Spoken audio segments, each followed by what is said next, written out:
João capítulo 12, de 20 a 26, diz assim: Ora, entre os que subiram para adorar durante a festa, havia alguns gregos. Estes, pois, se dirigiram a Filipe, que era de Betsaida, da Galileia, e lhe rogaram: Senhor, queremos ver Jesus. Filipe foi dizê-lo a André, e André e Filipe o comunicaram a Jesus. Respondeu-lhe Jesus: É chegada a hora de ser glorificado o Filho do Homem. Em verdade vos digo, se o grão de trigo caindo na terra não morrer, fica ele só, mas se morrer, produz muito fruto. Quem ama a sua vida, perde-a, mas aquele que odeia a sua vida neste mundo, preservá-la-á para a vida eterna.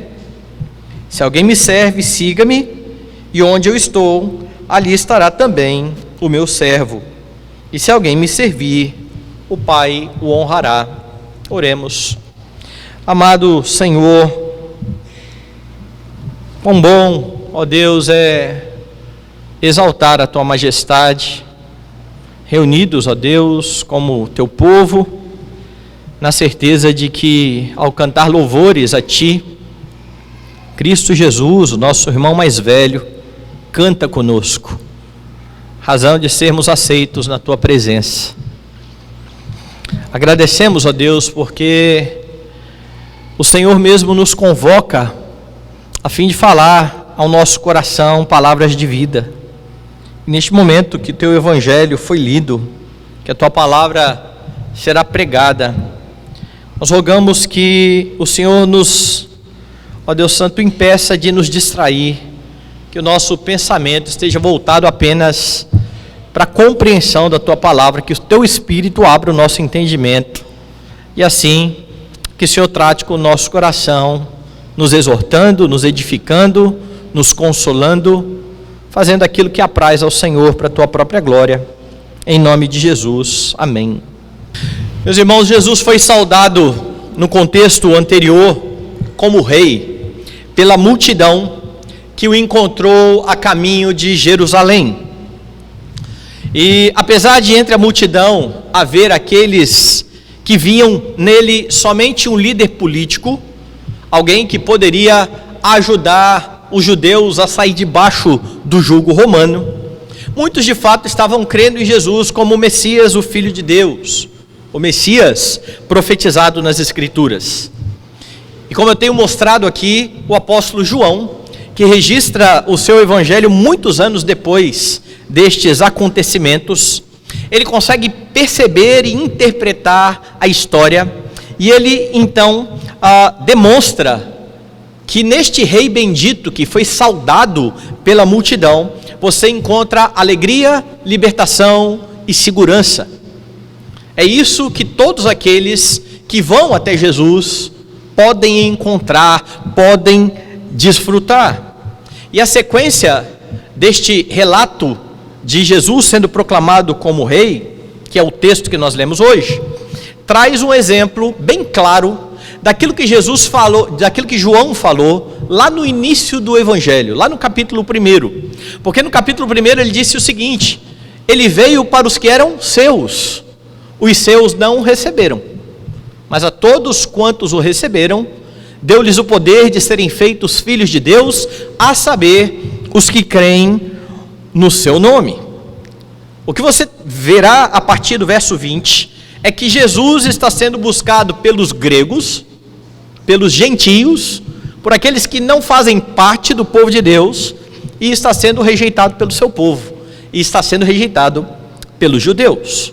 Hoje nós veremos apenas o interesse dos gregos em Jesus, e parte do discurso que Jesus fez diante dos discípulos que vieram falar a ele dessa notícia, e diante de uma multidão, porque lembre, a multidão foi se encontrar com Jesus, ela saudou Jesus como rei, e é essa multidão que está ouvindo então aquilo que Jesus está pregando. Você percebe isso olhando o verso 29, veja aí: a multidão, pois, que ali estava, tendo ouvido a voz, dizia ter havido um trovão. Outros diziam, foi um anjo que lhe falou. No verso 34, João menciona de novo.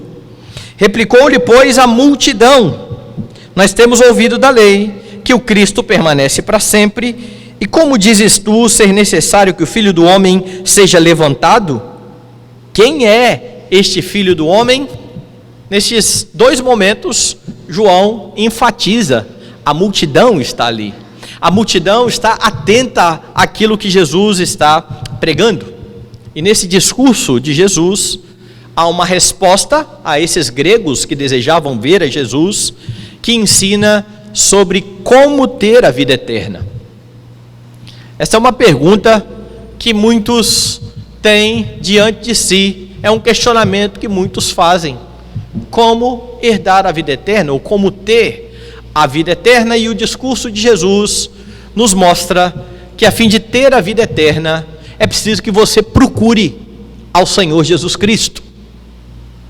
Veja que interessante, os gregos que procuravam por Jesus estavam entre a multidão que costumava subir para a festa. Versículo 20 diz isso, olha: ora, entre os que subiram para adorar durante a festa, havia alguns gregos. Então, a multidão de judeus está subindo. Lembre-se que em cada uma das festas que Deus determinou para Israel, os judeus precisavam estar no templo. Eles precisavam ir a essas festas. A multidão de judeus está lá, mas havia muitos gregos no meio deles. Estes gregos são aqueles que a Escritura chama de prosélitos. O que era um prosélito? Prosélito era um gentio que havia se convertido à religião dos judeus, mas que ainda não havia passado pelo rito de iniciação, ou seja, não havia ainda sido circuncidado, mas participava, adorava o único e verdadeiro Deus, somente não tinham passado pela circuncisão. E estas pessoas poderiam sim ser recebidas no templo, naquilo que nós chamamos de o pátio dos gentios. Os gentios poderiam estar neste local, eles não poderiam passar desse local, mas no pátio dos gentios era permitida a sua permanência. E se você lembrar da dedicação do templo, e eu peço que você abra aí a sua Bíblia no primeiro livro dos Reis, capítulo 8, você vai notar que havia a provisão de Deus exatamente para isso, porque o capítulo 8 é o capítulo em que a arca é trazida para o templo, que foi construído por Salomão, e então a partir do verso 22, Salomão irá fazer uma oração de dedicação do templo. Essa oração de Salomão, ela é bastante conhecida, porque é aqui que Salomão vai dizer: se o teu povo que te chama pelo teu nome se humilhar e orar e me buscar e converter dos seus maus caminhos, o Senhor irá ouvir dos céus. Mas eu quero chamar a sua atenção para um outro trecho desta oração de Salomão, que está aí no verso número 41.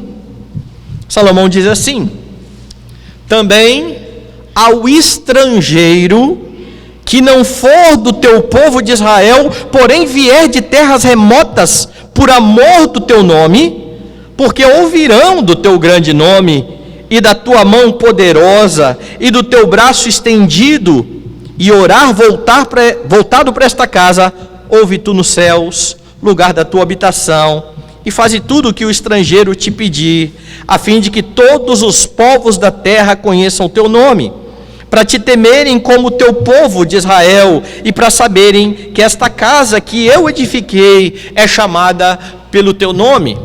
E esse é um bom texto para aqueles que acham que a ideia de o evangelho chegar aos gentios é algo somente do Novo Testamento.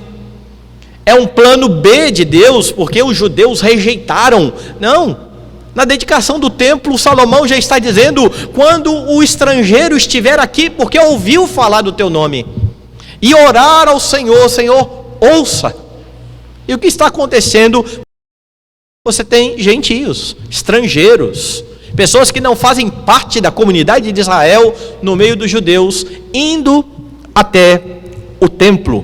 Estes prosélitos estão ali, E eles, então, no meio da multidão, se dirigem a um dos apóstolos com um pedido. Eles querem de fato ver a Jesus. Verso 21. Estes gregos, pois, se dirigiram a Filipe, que era de Betsaida, da Galileia, e lhe rogaram: Senhor, queremos ver Jesus. E a ideia de ver Jesus aqui não é a ideia de um simples observador, de um fã. Já foi em algum lugar e você se deparou perto aonde você estava com alguém famoso? Essa semana eu vi um videozinho na internet onde uma família estava assentada e uma mãe falou para o menino assim, que estava na frente filmando o menino, falou assim: olha, bem discretamente, olha quem está atrás de você. Tinha uma famosa atrás dele, uma artista famosa, e de repente o menino deu um viradão para trás e a mãe fez a maior graça com o vídeo, porque comumente a gente faz isso. Eu fui ao shopping meses atrás e daqui a pouco estava aquele monte de gente no shopping. Eu falei: o que está acontecendo hoje aqui? Estava Zico no shopping, todo mundo quer ver. É lógico que não é todo mundo que vai lá conversar com o Zico, mas as pessoas têm curiosidade de ver pessoas famosas. Não é esse tipo de ver Jesus que eles têm aqui. Estes homens não estão simplesmente procurando um autógrafo. Eles querem de fato estar ali com o Senhor Jesus, ter uma conversa com o Senhor Jesus, e isso explica eles terem ido a um dos 12, pedindo que este apóstolo então facilitasse este encontro com o Senhor Jesus Cristo. E levando em conta a resposta de Jesus, que será vista mais à frente, não era de fato mera curiosidade, mas era uma conversa acerca da salvação. Porque esse vai ser o tema daquilo que Jesus vai falar no seu discurso. Ele vai falar acerca da salvação em resposta ao apóstolo que disse: olha, tem uns gregos aí que estão querendo ver o Senhor.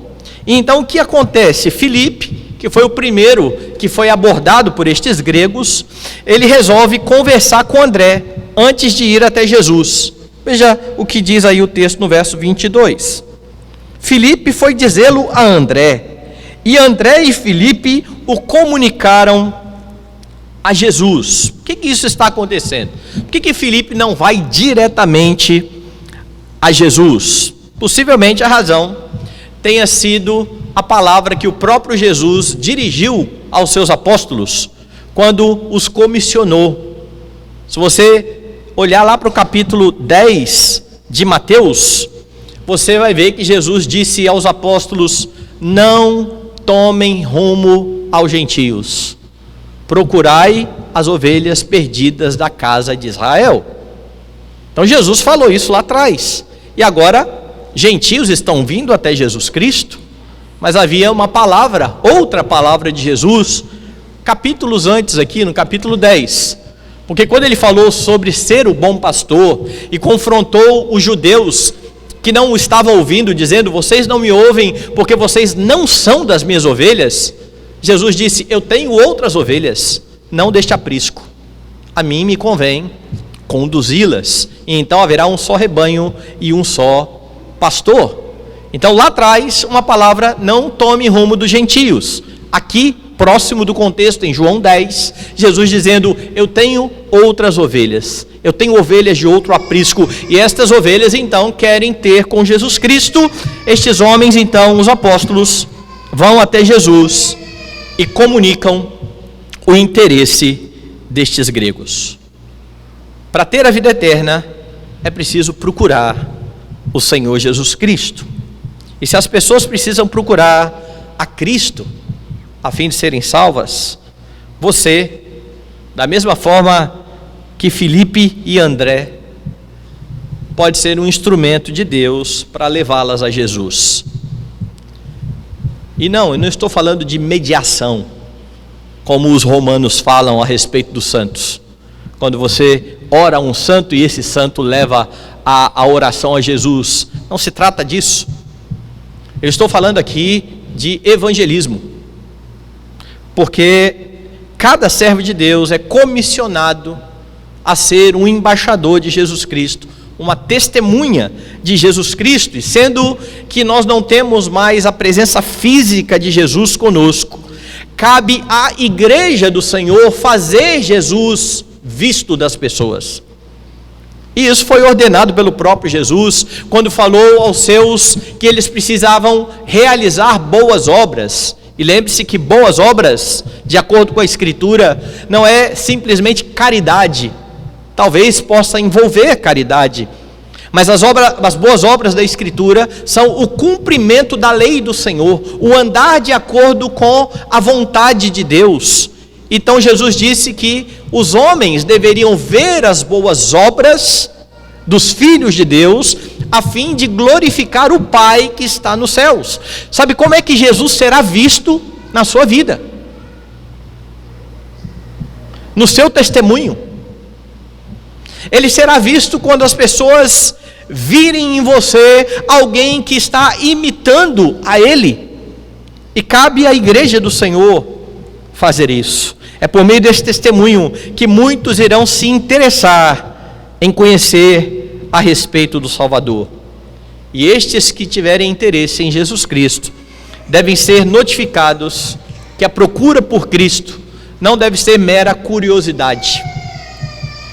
Que a procura por Cristo não deve ser meramente também para a resolução dos problemas comuns da vida, apesar de Ele ser poderoso para resolvê-los. O interesse por Cristo tem a ver com algo muito mais sério e mais precioso: vida e morte. Porque sem Jesus, o estado do homem é um estado de morte. Em Jesus Cristo, ele pode ter vida eterna. A igreja precisa proclamar e comunicar isto aos homens. É por isso que não pode ser mera curiosidade. Mas há muitos que têm interesse em saber sobre Cristo como um personagem histórico, mas eles não estão interessados na questão da salvação. Eles não querem se tornar cristãos. Você tem isso na história da igreja. Você tinha, por exemplo, Agripa. Agripa era um curioso, um estudioso da história dos judeus, tanto que quando vem a proclamação a respeito do Messias, e eles vão levar Paulo diante de Agripa para dar o seu testemunho, Paulo discorre a respeito do Messias, que havia sido prometido aos pais antigamente, e então, num certo momento, Paulo confronta Agripa, dizendo: olha, você acredita nos profetas? Eu sei que você acredita. Como um curioso da história, Agripa deveria olhar as evidências e dizer: é verdade, ele é o Messias. Mas ele não tinha esse tipo de interesse. E é por isso que a resposta dele a Paulo é: com tão pouco, você acha que eu vou me tornar um cristão? Daí a resposta de Paulo lá em Atos: assim Deus permitisse que por pouco ou por muito, não só o Senhor Rei, mas todos aqui se tornassem como eu, um seguidor de Cristo. Mas Agripa era um curioso. Há muitos ateus que são curiosos. Eles têm interesse pelo personagem histórico, mas eles não querem a salvação que Jesus Cristo tem para dar. Este que faz muitos milagres, este que diz palavras de amor, não veio para ser apenas uma inspiração ou um bom exemplo. Ele veio para salvar o que se achava perdido. Ele veio em busca das ovelhas perdidas. Ele veio a fim de procurar adoradores que o adorem em espírito e em verdade. E qualquer interesse em Jesus que não tenha a ver com a salvação é um interesse vão e levará muitas pessoas ao inferno, mesmo conhecendo detalhes da vida de Cristo. Mas há uma questão importante para nós aqui, que já somos crentes. Se você está aqui nessa noite e você ainda não é um cristão, não é um seguidor de Cristo, Você precisa saber disso. Não há vida fora de Jesus. Fora de Jesus é morte. Mas você que aqui está, que já tem a Cristo Jesus, precisa ter muito cuidado, a fim de não se comportar como um mero curioso a respeito de Jesus. E você percebe que você é mero curioso quando você busca entender a doutrina, quando você sabe detalhes, quando você consegue discutir sobre a doutrina e ganhar um debate, mas essa doutrina não tem o mínimo impacto na sua vida. Você não vive em piedade. Você não tem sido mais santo. Você discorre sobre todos os pontos do calvinismo, sobre toda a teologia reformada, sobre os decretos de Deus, mas isso não faz diferença na sua vida diária, na sua vida com a sua esposa, com os seus filhos. Os seus vizinhos não têm ideia de que você talvez seja um cristão, e se dependesse do testemunho seu para que os vizinhos tivessem interesse em Cristo, eles iriam para o inferno. E se é assim a sua vida, você está se comportando como um mero curioso a respeito de Jesus. Para ter a vida eterna, é preciso procurar por Cristo, saber quem Ele é, e é por isso que o texto continua mostrando como ter a vida eterna. A fim de ter a vida eterna, é preciso crer na obra de Cristo. Veja o que vai acontecer aqui agora. Os gregos vêm, procuram os apóstolos discutem, e aí, vamos ou não vamos levar em Jesus? Levam até Jesus o pedido. Tem uns gregos aí que estão querendo ver o Senhor, e quando Jesus recebe o comunicado acerca do desejo dos gregos, ele passa a falar do momento que está então se aproximando, o momento da entrega, da sua própria entrega, a fim de salvar o seu povo.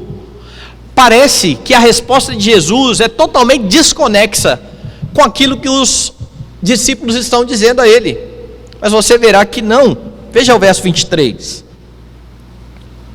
Respondeu-lhe Jesus: é chegada a hora de ser glorificado o Filho do Homem. Se alguém chega para você e fala assim: olha, tem um pessoal aí que está querendo conversar com você, você fala assim: ok, traga. Não quero falar com eles agora não. Mas Jesus começa um discurso que aparentemente fala: o que tem isso a ver? O desejo dos gregos faz com que Jesus profira estas palavras: chegou a hora, é chegada a hora de o Filho do Homem ser glorificado. Se você está bem lembrado aqui do Evangelho de João, no capítulo 7, o apóstolo narrou que os guardas foram lá enviados para prender a Jesus, e João disse assim: mas ninguém lhes pôs a mão, porque ainda não era chegada a sua hora. Capítulo seguinte, capítulo 8, João diz: ninguém o prendeu, porque não era ainda chegada a sua hora. João já falou isso algumas vezes, e todas as vezes que João falou isso, foram nos anos anteriores do ministério de Jesus, mas como eu disse, os últimos capítulos, a metade do Evangelho de João, do 11º capítulo em diante, você está na última semana de vida de Jesus Cristo, praticamente, nos últimos dias. É por isso que ele está chegando, dizendo: a hora está se aproximando, a hora está chegando. E como esta hora está chegando, Jesus está falando do seu sofrimento vicário, da sua morte, da sua ressurreição, da sua ascensão, mas aqui ele enfatizará a sua morte. Veja o verso 24: em verdade vos digo, se o grão de trigo caindo na terra não morrer, fica ele só, mas se morrer, produz muito fruto. O que isso tem a ver com o interesse dos gregos? Por que esta resposta de Jesus? Bom, a ilustração é bastante óbvia. A ilustração: por meio da sua morte, consequentemente da sua ressurreição, muitas pessoas seriam alcançadas por Cristo. Por isso que ele fala que se o grão não morrer, ele não vai produzir fruto. Essa é a ideia. Mas o interesse dos gregos é o prenúncio desta grande colheita. O interesse dos gregos em Jesus Cristo mostra que este tempo de fato está chegando. E eu queria que você abrisse comigo a sua Bíblia em Isaías capítulo 53. Isaías 53 é um capítulo bastante conhecido, que fala acerca do servo sofredor, que foi levado como uma ovelha muda ao matadouro. E estes trechos de Isaías 53 nós conhecemos e lembramos muito bem. Veja o versículo 10 do capítulo 53. Todavia, ao Senhor agradou moê-lo, fazendo-o enfermar. Quando der ele a sua alma como oferta pelo pecado, verá a sua posteridade e prolongará os seus dias, e a vontade do Senhor prosperará nas suas mãos. É assim que tem na sua Bíblia, certo? Há uma tradução de Almeida, que é a tradução revista e corrigida de 1914, que eu acho que nem existe mais no mercado direito, essa de 1914. E se você for lá nessa tradução de Almeida, este verso está traduzido da seguinte maneira: quando a sua alma se puser por expiação do pecado, verá a sua semente. Não a sua posteridade, a sua semente. Então vá um pouquinho mais à frente aí, no mesmo livro de Isaías, capítulo 61. E o capítulo 61 também traz um texto bastante conhecido.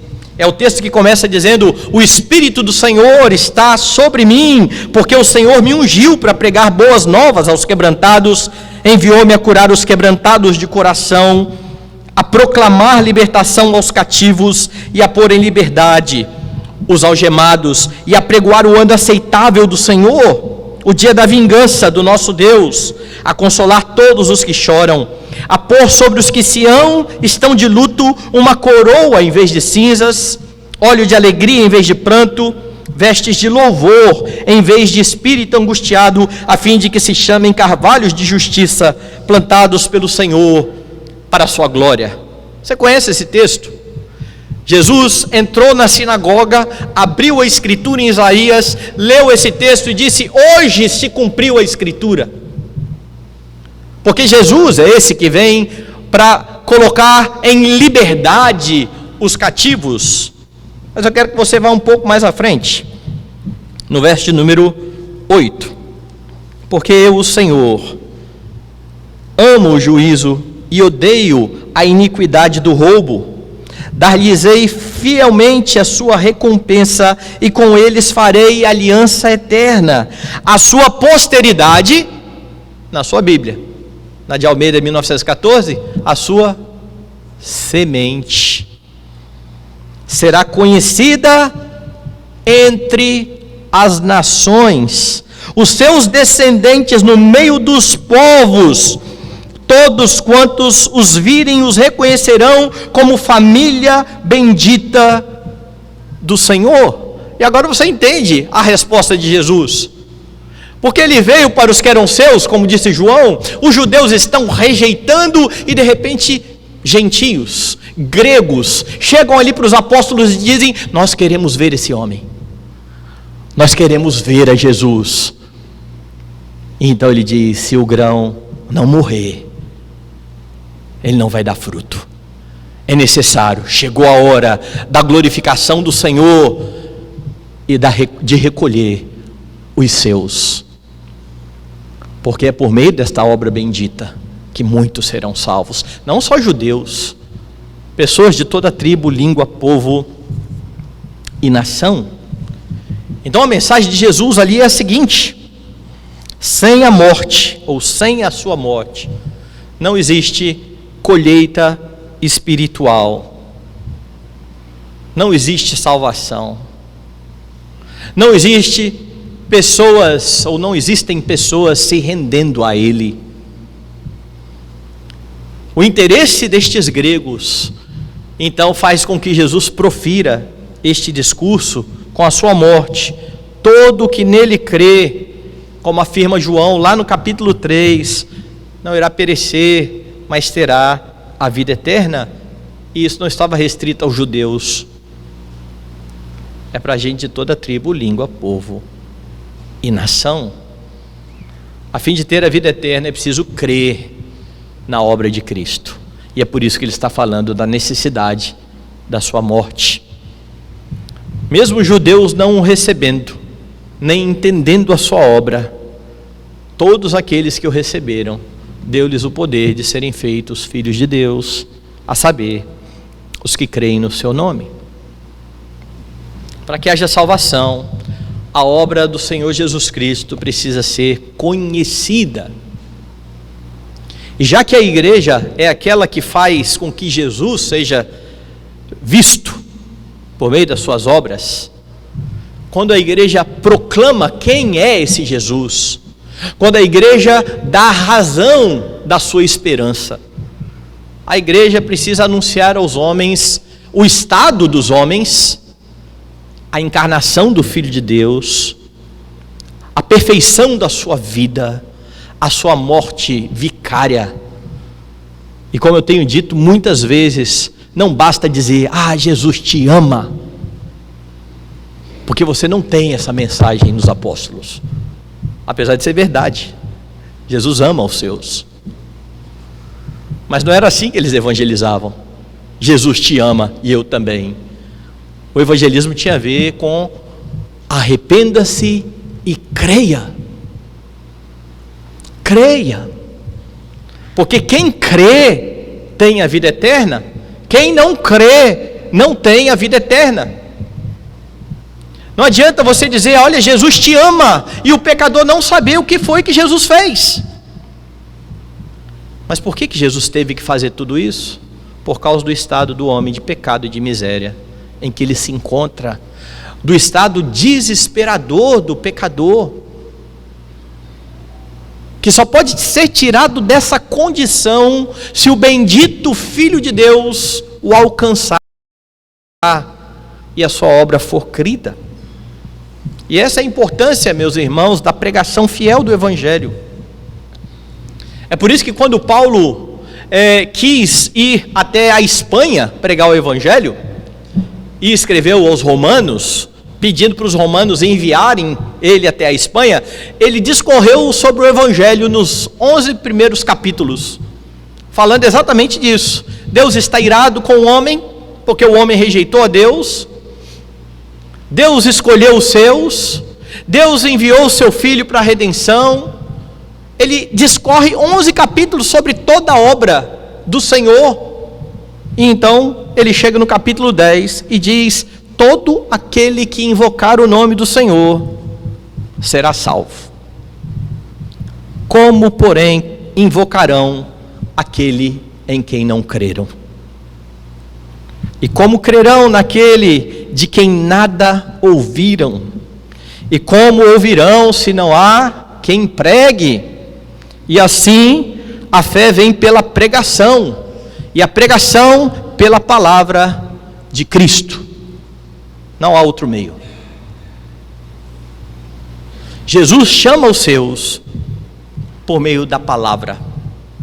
Esse é o método do Senhor, e a igreja tem esta mensagem bendita.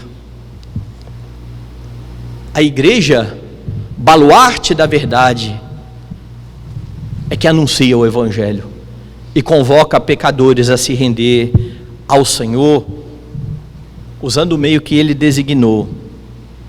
Hoje pela manhã eu falei sobre a discussão que está acesa aí nas redes sociais, sobre a licitude ou não de assistir a The Chosen.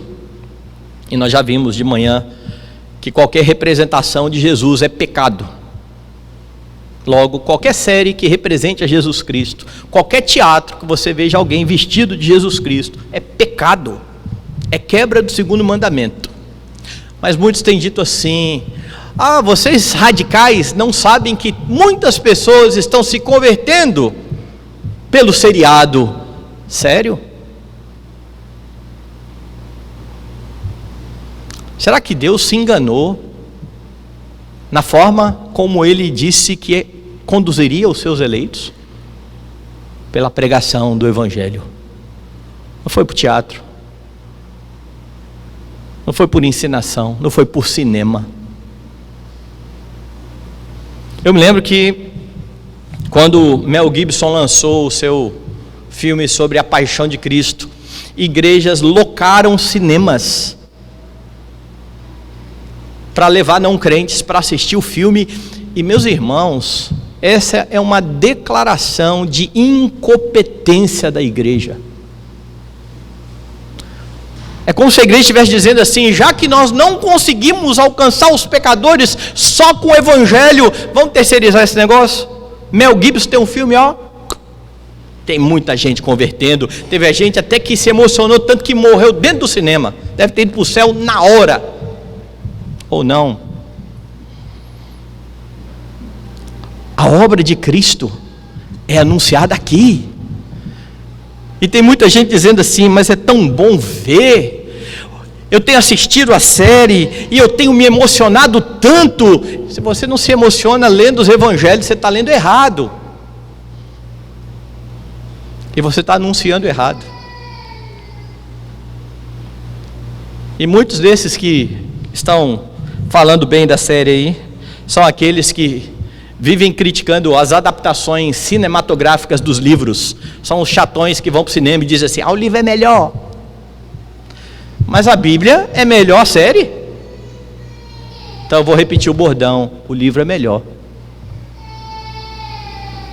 O livro é melhor. Deus quis se revelar por palavras. Durante toda a história da redenção, a revelação de Deus foi proposicional, e algo que precisa estar bem certo no nosso coração: não é a nossa eloquência, a nossa pregação, a nossa habilidade que fará com que pecadores se rendam ao Evangelho.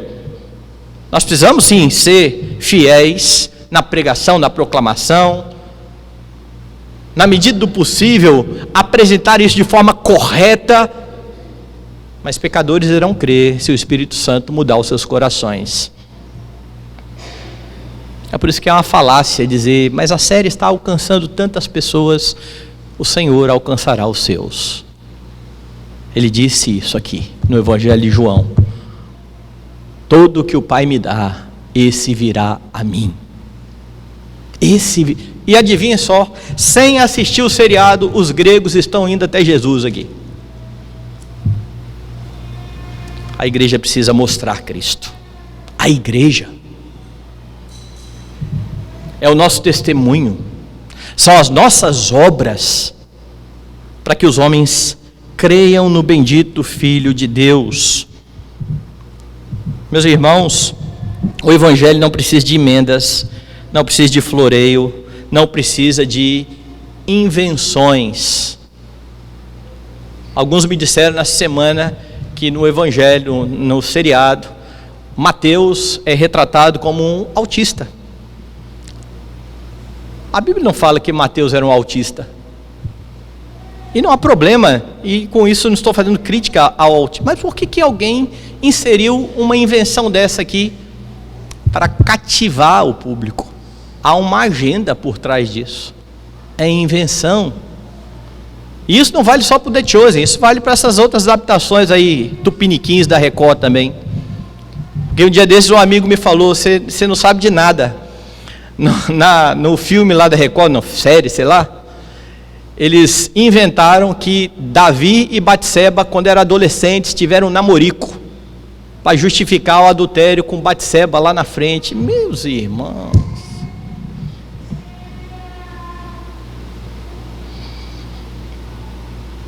será que aquilo que Deus revelou não é suficiente para salvar pecadores? É aqui que você vê a gloriosa obra de Jesus Cristo. É nessa escritura bendita que Cristo é visto de modo correto, da forma como o Pai quis revelar. Então não negligencie o meio dado por Deus a fim de alcançar os eleitos, pois em compreensão e fé na obra gloriosa de Cristo, ou sem a compreensão e a fé na gloriosa obra de Cristo, não haverá redenção. Talvez haja adesão à igreja, mas não haverá salvação. Por último, a fim de que o homem tenha vida eterna, é preciso que ele morra para o mundo. E é isso que você tem nos últimos 2 versículos, 25 e 26. Porque os apóstolos chegaram lá e disseram assim: olha, tem uns gregos aí querendo ver o Senhor. Então Jesus disse: chegou a hora de o Filho do Homem ser glorificado. Falou uma parábola: se o grão de trigo não morrer, ele não irá dar fruto.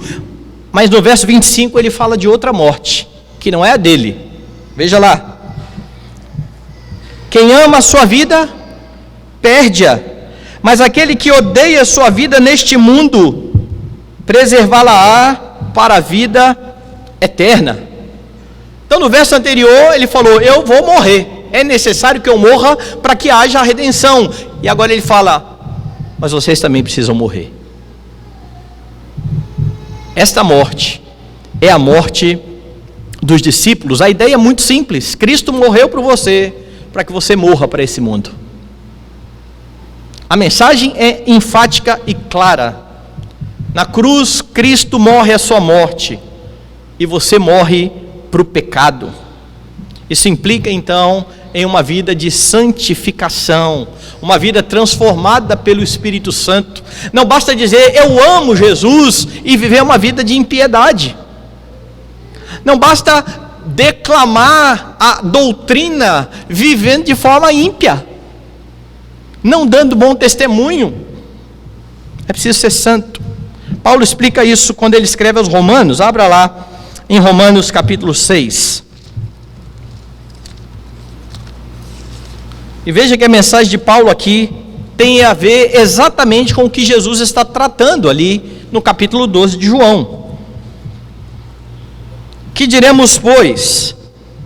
Permaneceremos no pecado para que seja a graça mais abundante? Paulo está dizendo isso porque ele havia dito: onde abundou o pecado, superabundou a graça. E para evitar qualquer tipo de pensamento como: então quanto mais eu pecar, mais Jesus me ama, é que Paulo está dizendo: permaneceremos no pecado para que a graça seja abundante. E ele responde: de modo nenhum. Por que não é possível isso? Ele explica: como viveremos no pecado nós, os que para ele morremos? Paulo está dizendo: isso que você está falando é ilógico, porque quem está em Cristo morreu para o pecado. Não dá para você viver pecando, porque você já morreu para o pecado. Ou porventura ignorais que todos que fomos batizados em Cristo Jesus, fomos batizados na sua morte?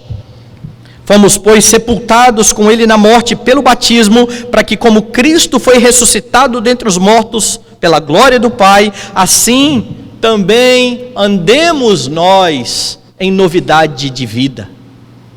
Ou seja, abraçar a Cristo implica nessa vida de santidade, porque se fomos unidos com ele na semelhança da sua morte, certamente o seremos também na semelhança da sua ressurreição, sabendo isto, que foi crucificado com ele o nosso velho homem, para que o corpo do pecado seja destruído e não sirvamos o pecado como escravos. Porquanto quem morreu está justificado do pecado.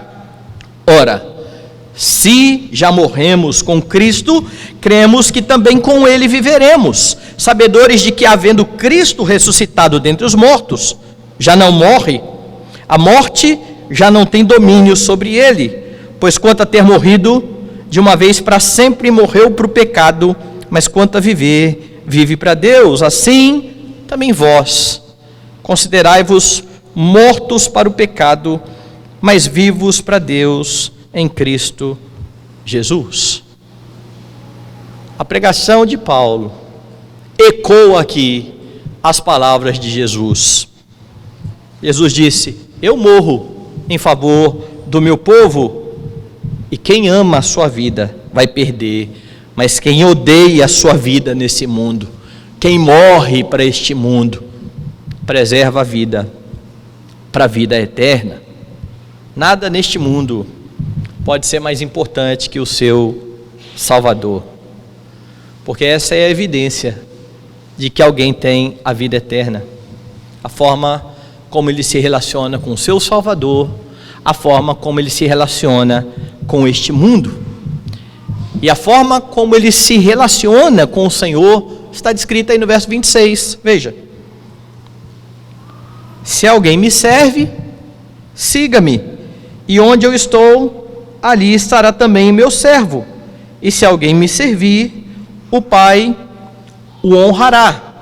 Ou seja, em vez de viver para si mesmo, o crente passa a viver para Deus. Ele passa a servir ao Senhor Jesus Cristo. É por isso que ele não perde a sua esperança. Nós vimos hoje pela manhã, Paulo falando a respeito disso. Para mim, o viver é Cristo, o morrer é lucro. É assim que se portam os filhos de Deus.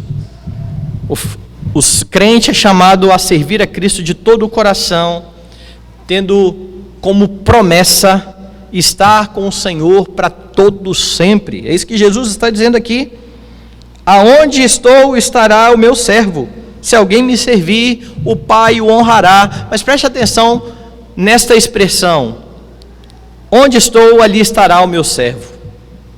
Onde é que Jesus estava indo, ou para onde Jesus estava indo? Jesus estava indo para a morte. Curiosamente, Paulo vai falar lá na Epístola aos Romanos isso: por amor de ti, somos entregues à morte o dia todo. Fomos considerados como ovelhas para o matadouro. O nosso caminhar é o caminhar do Senhor Jesus Cristo. E da mesma forma que Jesus está caminhando para a morte, a fim de morrer pelos seus, aqueles que estão unidos a Jesus estão caminhando para a morte, mas é para morrer para este mundo, a fim de viver para Deus. Uma das evidências da vida eterna é exatamente a sua vida de santidade diante do Senhor. E o resultado, estes serão honrados pelo Pai. Lá em Apocalipse, Jesus fala dos crentes recebendo a coroa da vida. Você quer maior honra do que essa? Receber a coroa da vida. Meus irmãos, o salário do pecado é a morte, é isso que a Bíblia diz. Esta morte recaiu sobre o bendito Filho de Deus, a fim de que você tenha vida, e vivo, você morra para o pecado, morra para este mundo, morra para os seus próprios prazeres. Jesus falou isso mais de uma vez. A fim de segui-lo é necessário negar-se a si mesmo, porque a vida diária é um morrer diário para os próprios desejos e prazeres, e somente unido a Cristo e confiado em Jesus Cristo é que você vai conseguir abrir mão daquilo que você quer, por saber que aquilo que Jesus tem para você é infinitamente melhor do que qualquer plano que você tenha para a sua vida. Inclusive quando você tem planos extraordinários, aqueles planos que a gente faz, que a gente não conta com problema nenhum.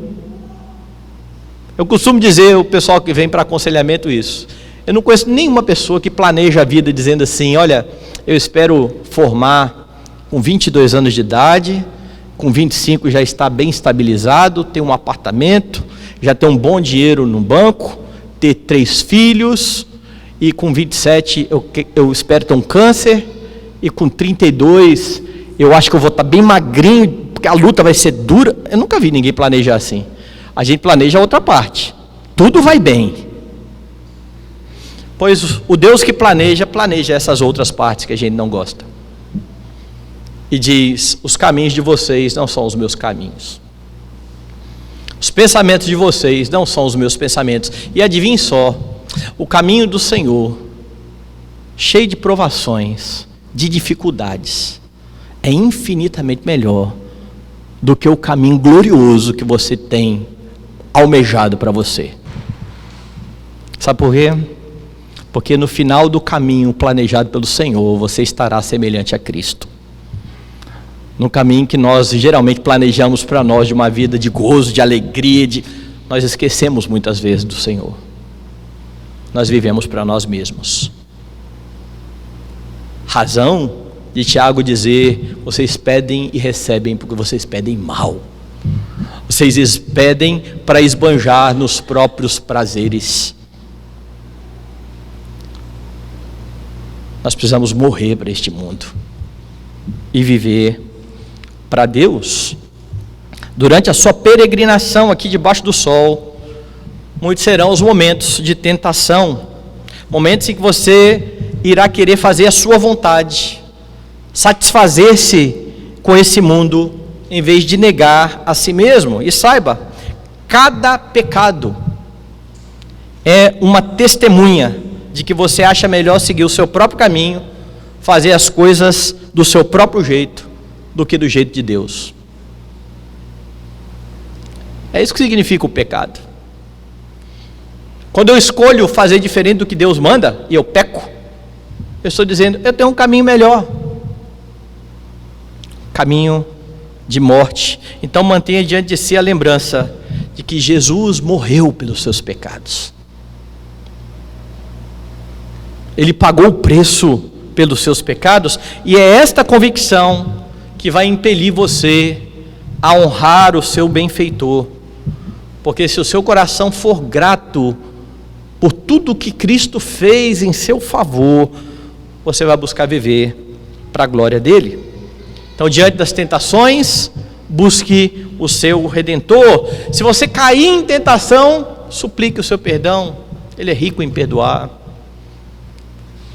João diz que se você confessar o seu pecado, ele é fiel e justo para perdoar os pecados e purificar de toda injustiça. Você que é habitado pelo Espírito de Deus, pode e deve então lutar a cada dia, como ensina Pedro, a fim de confirmar a sua vocação e eleição. Com isso, Pedro não está dizendo que você é que vai garantir a sua salvação. Pedro está simplesmente falando o que Jesus está dizendo aqui: se você está em mim, você vai morrer para este mundo. Essa é a evidência. É a mesma coisa que vai repetir Tiago ao dizer: mostra a sua fé sem obras, e eu com as minhas obras vou mostrar a minha fé. Porque todos os apóstolos repetiram o tempo todo o que está sendo ensinado por Jesus Cristo aqui. Nós abraçamos o Redentor, nós morremos para esse mundo. Então, se você ama esse mundo, não diga que você ama Cristo. Se a sua satisfação está no aqui e agora, não se atreva a dizer que você ama o seu benfeitor. Porque João, na sua primeira carta, o tempo todo está dizendo: quem vive na prática do pecado é mentiroso. Mas se você tem buscado no poder do Espírito andar em santidade, ainda que você muitas vezes caia em transgressão, e isso vai acontecer, você tem no Senhor um Deus que perdoa. Na sua prática diária você precisa se juntar a Paulo, que disse: estou crucificado com Cristo, logo já não sou eu quem vive, mas Cristo vive em mim, e esse viver que agora tenho na carne, vivo pela fé no Filho de Deus, que me amou e a si mesmo se entregou por mim. Nós não sabemos, irmãos, se o pedido dos gregos foi atendido. João simplesmente não fala. Ele simplesmente relata: os gregos queriam ver Jesus, pediram a Filipe, Filipe conversou com André, eles perguntaram a Jesus e Jesus começou um grande discurso acerca da sua obra. João não fala, ele não mata a curiosidade do seu leitor, mas a mensagem é clara. Aquele que foi aclamado como rei, não é rei somente dos judeus, ele é o grande rei de toda a terra, ele é o grande rei de todos os povos. Sua obra, por meio do qual ele será glorificado, dará muito fruto. Judeus crerão, gentios crerão, e assim todo Israel de Deus, o Israel espiritual, será salvo. Uma numerosa posteridade, gente de toda tribo, língua, povo e nação. Mas a fim de receber esta vida eterna, é preciso procurar a Cristo. E como eu disse, não por uma breve curiosidade, não como um membro de fã-clube, mas procurá-lo como o Redentor. É preciso crer em sua obra, é preciso saber o que o Senhor fez, a fim de redimir homens que rumavam para a perdição. É preciso morrer para este mundo, porque esta é a grande evidência de se alguém está ou não em Jesus Cristo. Razão de Paulo ter dito: examine-se a si mesmo, para ver se você está na fé.